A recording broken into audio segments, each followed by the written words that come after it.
You can't even imagine what cuisine was like in the Victorian era.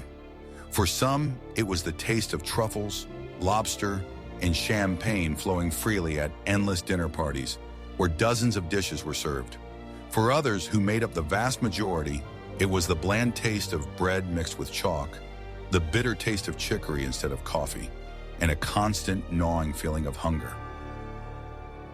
Two Englands, separated by an invisible wall, lived on the same land but fed on different universes.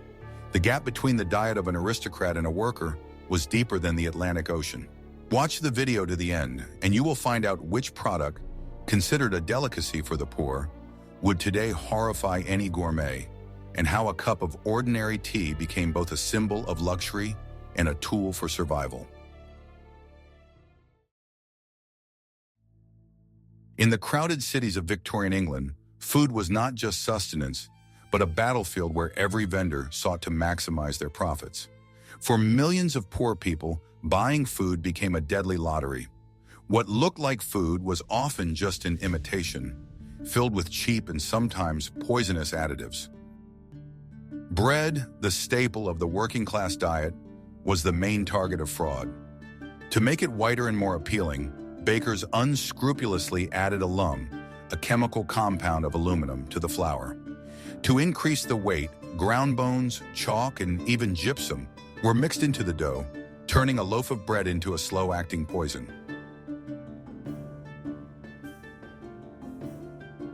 Milk, which was supposed to be nutritious, was often diluted with water until it turned bluish. To restore its marketable appearance, chalk was added for whiteness and a little molasses for a creamy taste. Such a mixture was of no use, but it looked like a real product. Sweets and confectionery for those who could afford them were particularly dangerous. The bright colors of lollipops were achieved through the use of toxic dyes containing lead, mercury, and arsenic. Buying a brightly colored lollipop at a fair could result in serious illness. Even basic products such as tea and coffee were not immune to adulteration. Chicory, burnt sugar, and sometimes plain dust were mixed into ground coffee. Tea leaves were mixed with dried leaves from other plants, and even iron filings to add weight. Expensive spices were counterfeited with particular ingenuity. Dust and ground flax seeds were added to ground pepper. Mustard was diluted with flour and colored with turmeric. The buyer paid for aroma and taste, but received only a pale and useless imitation. The reason for such widespread fraud was the complete lack of government control and regulation of the food industry.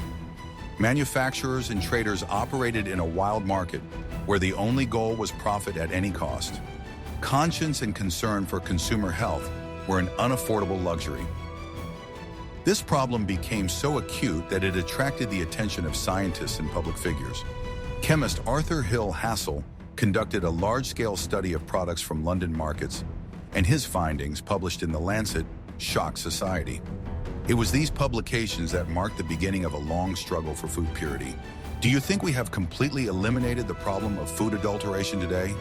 Or has it simply taken on new, more sophisticated forms? Share your opinion in the comments. It was not until the second half of the 19th century that the first food quality laws were passed. This was a slow but sure step toward making food less of a deadly threat. But for several generations of Victorians, every meal remained a risky endeavor. While the poor risked buying bread laced with plaster, at the other end of the social spectrum, a gastronomic extravaganza was unfolding. Lunch in an aristocratic home was not just a meal, but a complex ritual, a one-man theater where the host demonstrated his wealth, status, and power. Forget about 3 courses. A Victorian dinner party could include up to 20 courses. It all started with soups, of which there were usually 2, a light consommé in a thick cream soup. This was followed by fish dishes, halibut with hollandaise sauce, fried eels, or even lobsters. Then came the entrees. Light meat dishes such as veal cutlets or sweetmeat.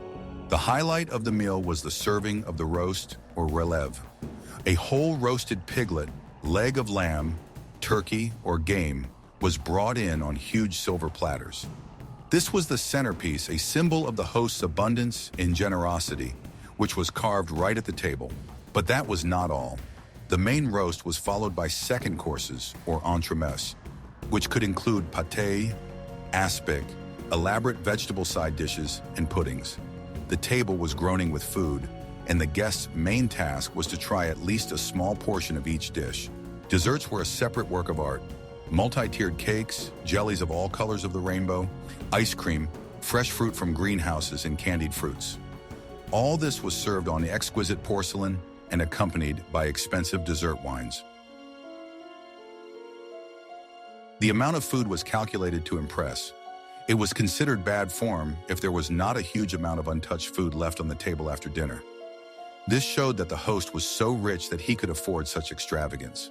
All this splendor was washed down with expensive French wines, champagne, and port. The choice of drinks was as important as the choice of dishes and testified to the refined taste of the host. Lunch could last 3, 4, or even 5 hours, turning into a marathon of food and social conversation. Do you think this excessive display of wealth was simply a cultural norm? Or was it a deliberate way of emphasizing the gap between the classes? It was the pinnacle of the gastronomic pyramid, accessible to only a fraction of the population. But who prepared all these incredible dishes, and at what cost did this splendor come? In the next chapter, we will descend from the glittering halls to the very heart of the aristocratic home, the kitchen where its own drama, hidden from view, unfolded. Behind the glitz and glamour of aristocratic dinners was an army of servants, and the center of this universe was the kitchen. The Victorian kitchen in a wealthy home was not just a room for cooking, but an entire production complex located in the basement or on the ground floor. It was a world of fire, steam, hard work, and strict hierarchy. At the head of this world was the chef, most often French, which was considered particularly chic. He was a true dictator, whose mood determined the life of the entire household. Under his command worked the sous chef, assistants, pastry chef, dishwashers, and errand boys, up to 20 people. The working day in the kitchen began before dawn and ended late at night. All the work was done by hand, without any mechanical devices. Meat was chopped with huge cleavers, vegetables were peeled with knives, and creams and sauces were whipped with whisks for hours on end. The heart of the kitchen was a huge cast-iron stove, which was heated with coal. It heated the air to unbearable temperatures, turning the kitchen into a kind of hell. The heat, smoke, and constant fumes made working conditions incredibly difficult. Several dozen dishes could be cooked on this stove at the same time. Pies and roasts were baked in the ovens, and soups and sauces boiled on the burners. It took incredible skill to keep track of everything and not spoil the expensive ingredients. In addition to the stove, the kitchen had separate rooms, pantries for food, an ice house for storing perishable supplies, a pastry shop, and a washing room. The logistics of this production were comparable to managing a small factory. Every detail, from purchasing provisions to serving dishes, was strictly regulated. Despite the abundance of food, the cooks and kitchen servants themselves ate very modestly. They were given leftovers, scraps, and the cheapest ingredients. The paradox of Victorian society was evident here in all its glory. The people who created culinary masterpieces often went hungry themselves. The hierarchy in the kitchen was no less strict than in the army. Everyone knew their place and their duties. Any mistake, whether it was burnt sauce or insufficiently whipped cream, could result in the chef's wrath and even dismissal. From this hot and noisy underground, culinary works of art were brought upstairs to the quiet and cool halls. Guests enjoying exquisite dishes had no idea of the titanic effort behind each bite. The kitchen was an invisible engine, working tirelessly for a few hours of pleasure for its masters. This world was completely hidden from the eyes of the aristocracy. The hosts rarely descended to the kitchen, preferring to communicate with the chef through the housekeeper. Two worlds, separated by a single staircase, existed in parallel, with virtually no overlap. Now let's move from the world of luxury to the harsh reality of industrial cities such as Manchester or Liverpool. Here in the narrow streets lined with identical brick houses lived the working class, the people who created the empire's wealth with their labor. Their diet was as far removed from that of the aristocracy as the earth is from the moon. The staple food of workers and their families was bread. White bread was considered a luxury, so most people made do with brown or black bread of dubious quality. They ate it for breakfast, lunch, and dinner, often dry or with a small amount of margarine. The second most important product was potatoes. They were boiled, baked, and used to make soup. Potatoes were cheap, filling, and allowed you to fill your stomach without spending a lot of money.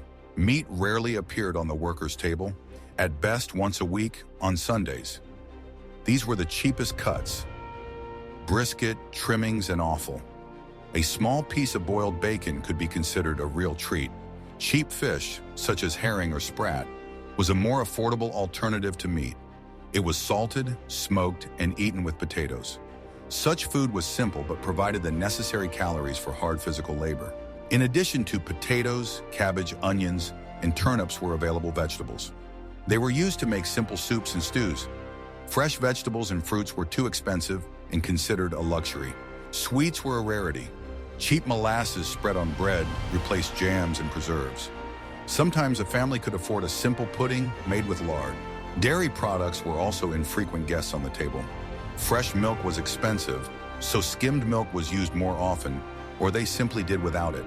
If cheese was bought, it was the cheapest and hardest kind. The main drink was tea. They drank a lot of it, very strong and with a lot of sugar. Tea warmed them up and gave them energy thanks to the caffeine, while sugar provided quick and cheap calories. This diet was extremely monotonous and unbalanced. It was rich in carbohydrates but poor in protein, vitamins, and minerals. This led to numerous health problems and general weakness. How, with such a meager diet, did these people find the strength for grueling 12-hour days in factories and mines? In the next chapter, we will learn what those lower on the social ladder ate. At the very bottom of Victorian society was the underclass, the destitute, the homeless, and casual day laborers.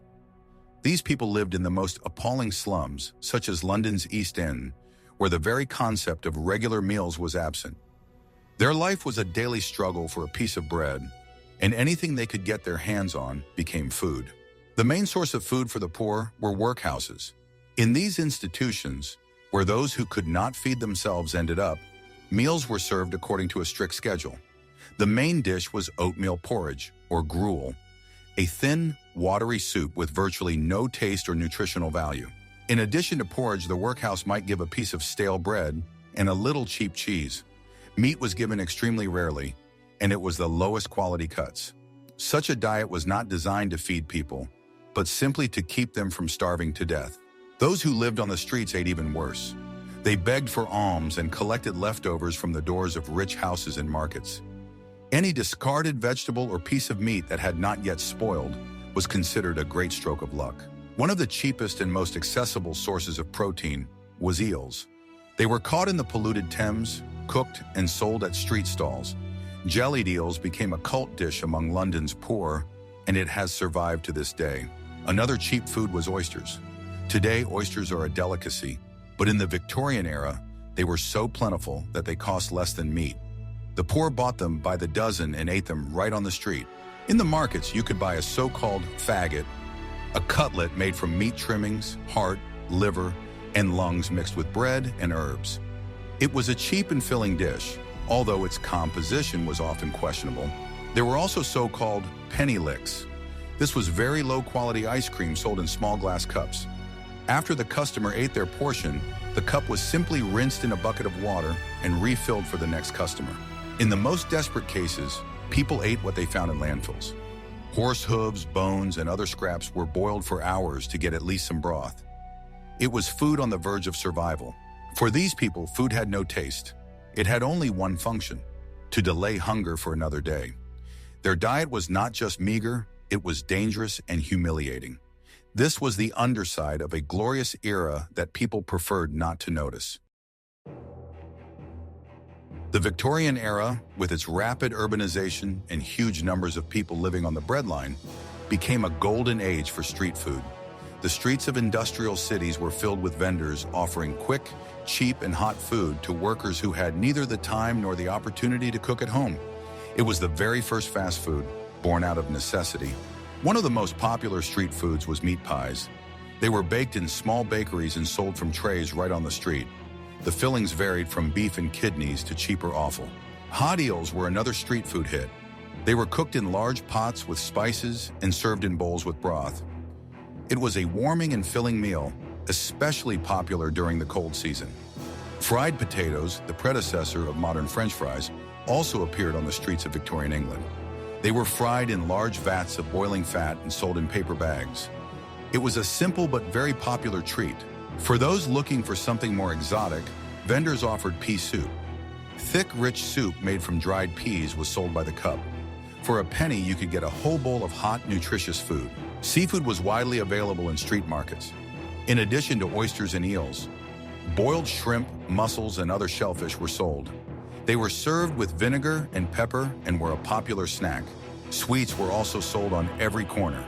Roasted chestnuts, gingerbread, lollipops, and toffee were affordable even for the poorest. For many children, this was the only treat they could afford. Drinks were also part of street trading. Ginger beer, lemonade, and sarsaparilla were sold. In summer, ice water with syrup, sold from special carts, was particularly popular. The quality of this food varied greatly. Some vendors used fresh ingredients, while others used stale meat and questionable ingredients. Buying food on the street always carried a certain risk.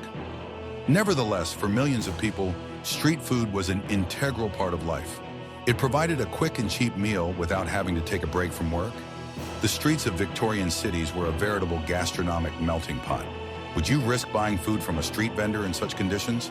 In the next chapter, we will talk about a drink that was consumed by absolutely everyone, from the queen to the beggars in the slums. No product can characterize the Victorian era as fully as tea. This drink, brought from distant colonies, penetrated all strata of society and became an integral part of British culture. However, depending on social status, the ritual of tea drinking and the drink itself differed radically. For the aristocracy and the upper middle class, tea was the center of a complex social ritual. Afternoon tea. It was not just a drink, but an entire event that took place around 4 o'clock in the afternoon. Exquisite snacks were served with tea, thin sandwiches without crusts, scones with jam and whipped cream, cakes and cupcakes. The ceremony took place in the living room, using the finest porcelain, silver teapots, and sugar tongs. It was a time for social conversation, exchanging news and demonstrating good manners. The tea itself was expensive, imported from India or Ceylon, and brewed according to all the rules. At the same time, for the working class, tea was not a luxury, but a necessity.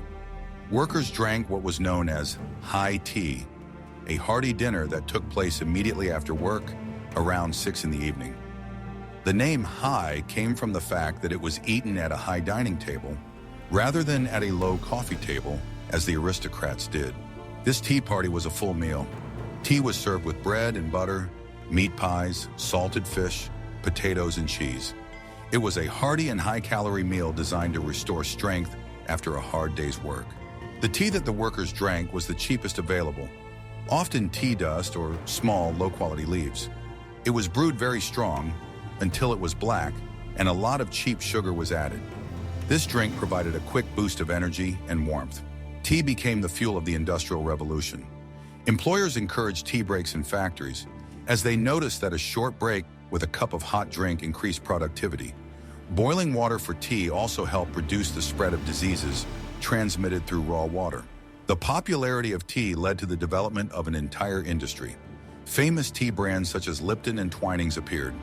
Mass production of tea sets began, making them accessible not only to the rich, but also to the middle class. Between the two extremes of aristocratic abundance and working-class poverty was a growing and influential middle class. Industrialists, doctors, lawyers, clerks, and merchants sought to emulate the aristocracy in everything, and food was one of the main areas for demonstrating their status and respectability. A middle-class dinner was an attempt to reproduce an aristocratic dinner in miniature. There were fewer courses, 4 to 6, but the order of serving was strictly observed. Soup, fish, meat, dessert, everything was in its place. Particular importance was attached to dinner parties. Inviting guests was a way to make useful acquaintances, strengthen business ties, and demonstrate one's wealth. The hostess spent weeks planning the menu, seating arrangements, and table decorations. Mrs. Beeton's Book of Household Management, published in 1861, became a veritable Bible for middle-class women. It contained thousands of recipes, advice on table setting, managing servants, and hosting dinner parties. Following Mrs. Beeton's advice was considered good form. The middle-class menu was more conservative and English than that of the aristocracy. Instead of exotic French dishes, they preferred roast beef, roast lamb, Yorkshire pudding, and meat pies. The main thing was the quality of the products and the thoroughness of the preparation. Great attention was paid to the appearance of the dishes. Food was decorated with greens and arranged on plates in intricate patterns. Even simple dishes were served as impressively as possible. Unlike the aristocracy, the middle class could not afford an army of servants. Usually there was one cook and one maid in the house. Therefore, the lady of the house took an active part in preparing dinner and supervising the kitchen. New kitchen appliances that were supposed to make work easier became fashionable. Meat grinders, apple peelers, jelly molds. All of these were actively advertised and purchased. Technical progress also penetrated the kitchen. Although the middle class aspired to luxury, thriftiness was also valued in their circles. Unlike the aristocracy, it was not customary to throw away food. Leftovers from Sunday's roast were turned into a pie on Monday and soup on Tuesday. Sunday lunch was the main event of the week for middle-class families. It was a time when the whole family gathered around the table. The traditional Sunday lunch of roast beef and pudding became a symbol of family values and stability, which has remained in Britain to this day. Thus, food for the middle class was not just a way to satisfy hunger, it was a tool for social self-affirmation, a way to prove one's respectability and get closer to the cherished ideal of an aristocratic lifestyle. The gastronomic diversity available to wealthy Victorians would have been impossible without the vast colonial empire. Ships sailing the oceans brought exotic products to England that forever changed the tastes and habits of the nation. Every lump of sugar or sip of tea was directly linked to the labor of people on the other side of the world. Sugar was one of the main colonial commodities. It was produced on plantations in the West Indies using slave labor, and after the abolition of slavery, by hired workers in extremely harsh conditions. Cheap sugar allowed the British to fall in love with sweet puddings, jams, and pastries. Tea, as already mentioned, became the national drink. Huge tea plantations were established in India and Ceylon, modern-day Sri Lanka. Growing and harvesting tea was hard manual labor, which provided cheap raw materials for the British metropolis. Coffee and cocoa also came from the colonies. Coffee plantations in Africa and South America and cocoa bean plantations in the West Indies met the growing demand for these beverages. Chocolate gradually changed from an expensive delicacy to a more affordable product. The empire was a source of endless variety of spices: pepper, cinnamon, nutmeg, cloves, ginger. All of these came from India and the islands of Southeast Asia. Victorian cuisine was very spicy, and spices were used in large quantities in both sweet and savory dishes. Exotic fruits previously available only to kings began to appear on the tables of wealthy Victorians. Pineapples, bananas, and mangoes were brought in on fast steamships and grown in expensive greenhouses. Pineapple became a symbol of hospitality and luxury. Rice from India and Burma became a popular side dish and base for puddings. It was a cheap and nutritious alternative to local grains. Rice pudding, made with milk, sugar, and nutmeg, became especially popular. By the end of Queen Victoria's reign in 1901, the world of food in Britain had been transformed. The era of wild capitalism and total indifference to the consumer was slowly coming to an end. Decades of struggle, scandal, and scientific discovery had laid the foundations for the food system we know today. One of the major achievements of the late Victorian era was the introduction of food laws. The Adulteration Acts, passed in the second half of the century, made it a criminal offense to adulterate food. Government inspectors and laboratories were established to monitor quality. Scientific discoveries changed the understanding of nutrition. Vitamins and trace elements were discovered, and it became clear that a monotonous diet of bread and potatoes led to disease. A campaign for a more balanced diet began, especially for children. Technical progress also came to the food industry. The invention of the tin can made it possible to preserve food for long periods of time and made it available all year round. Canned meat, fish, and fruit became commonplace. The first brands and trademarks appeared. Manufacturers who cared about their reputation began to package their goods, tea, cookies, jams, in branded boxes. This was a guarantee of quality and protection against counterfeits. The culture of eating also changed. Elaborate, multi-hour dinners with dozens of dishes went out of fashion. They were replaced by simpler, quicker dinners consisting of 3 or 4 dishes. The development of transportation, especially railways, made fresh produce more accessible. Fresh milk, fish, and vegetables from rural areas could now be quickly delivered to cities. This significantly improved the diet of city dwellers.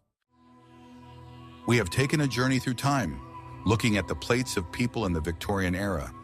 We saw the glamour of aristocratic feasts and the despair of starving slums, the ingenuity of street vendors, and the middle class's quest for respectability. This era of contrast showed us how food can be a weapon, a status symbol, a source of danger, and a salvation all at once. Victorians lived in a rapidly changing world, and these changes were reflected in their food. The Industrial Revolution, the growth of cities, and the expansion of the empire all left their mark on their diet. Their experiences, both negative and positive, became the basis for many modern food quality standards and our idea of what constitutes a normal diet. Do you think the gap in nutrition between the rich and the poor that was so characteristic of the Victorians has disappeared today? Or has it simply taken on different forms? Share your thoughts in the comments. Don't forget to subscribe to the channel so you don't miss out on new dives into the worlds of the past.